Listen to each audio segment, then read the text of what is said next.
Hey guys, Carl Cooper here with On the Black, and I'm joined by Dave Doyle of Met Report for our weekly chat. Hey Dave, how you doing?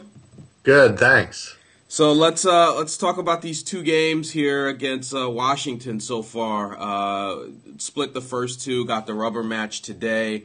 I guess a little disappointing that they lost the home opener. The offense really didn't come through with runners in scoring position. But I guess so far, your thoughts on these first two games? Well, it was disappointing that the Mets were, I think they were 0 for 10 with runners in scoring position in the first game.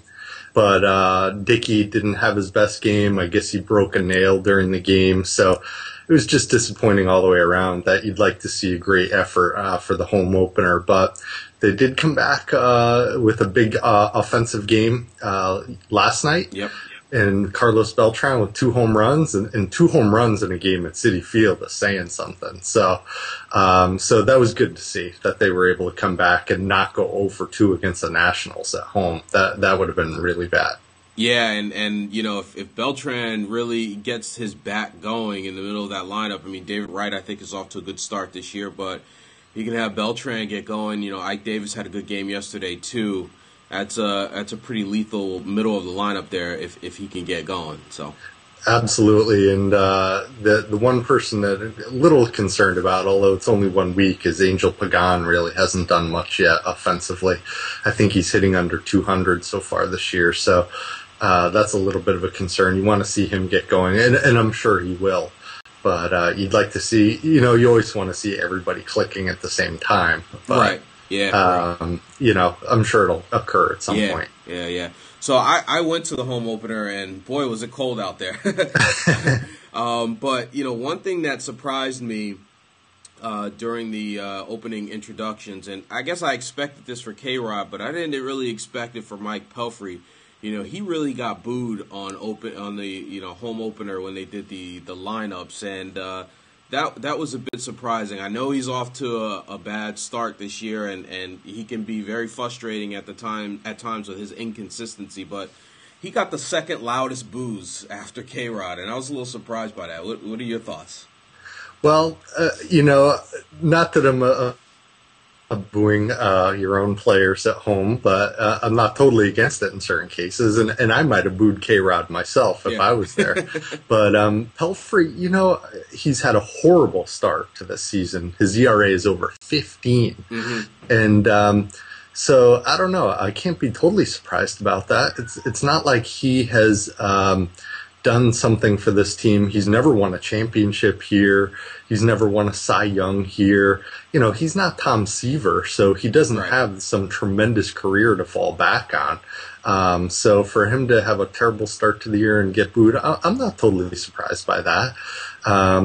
He's not on his way to the Mets Hall of Fame or to Cooperstown, so he doesn't have some anything tremendous that he's ever done for the Mets to fall back on, to say, despite my horrible start to this year, don't boo me because I've won Cy Youngs and championships. So I can understand that. Okay. Now, speaking of something that else to me was surprising too, was this talk, after 1 week that Terry Collins' job might be in jeopardy, or whatever was written about that. And I know that you blogged about it, sort of your thoughts. I mean, it's just a little crazy that that's even out there after 1 week. Yeah, there's an article in the Bergen Record about how Terry Collins could be a short timer with the Mets. I mean, it's preposterous. It's been 1 week for the guy. 1 week. And, I understand this is New York and we want results right away and all those types of things, and I do too. But geez, I mean, give the guy more than a week on the job. And, I know he's not getting paid a lot of money and he's only got a 2-year contract. So certainly he could be fired at any time. Right. I understand that. But geez, I'm not going to start thinking about or talking about how he could be out after 1 week on a job. Geez, give the guy a little bit of a break here.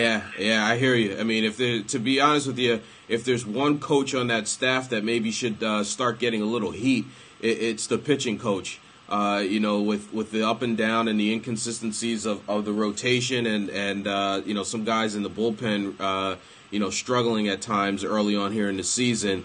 Dan Warthen, he's got to get Pelfrey turned around here. He's got to get Neese to be a little bit more consistent as well, too. So, not saying he should have any heat right now, but if there's one coach you want to start looking at early in the season, it should be him, in my opinion. Oh, I agree 100%. And not only Pelfrey, but Neese has had a bad start already. Blaine Boyer has been blown up in relief already. Capuano had that awful relief appearance in Florida. Capuano got a win last night, but he only reduced the ERA to 6.75 with that game last night. So the Mets are near the bottom of the league in team ERA.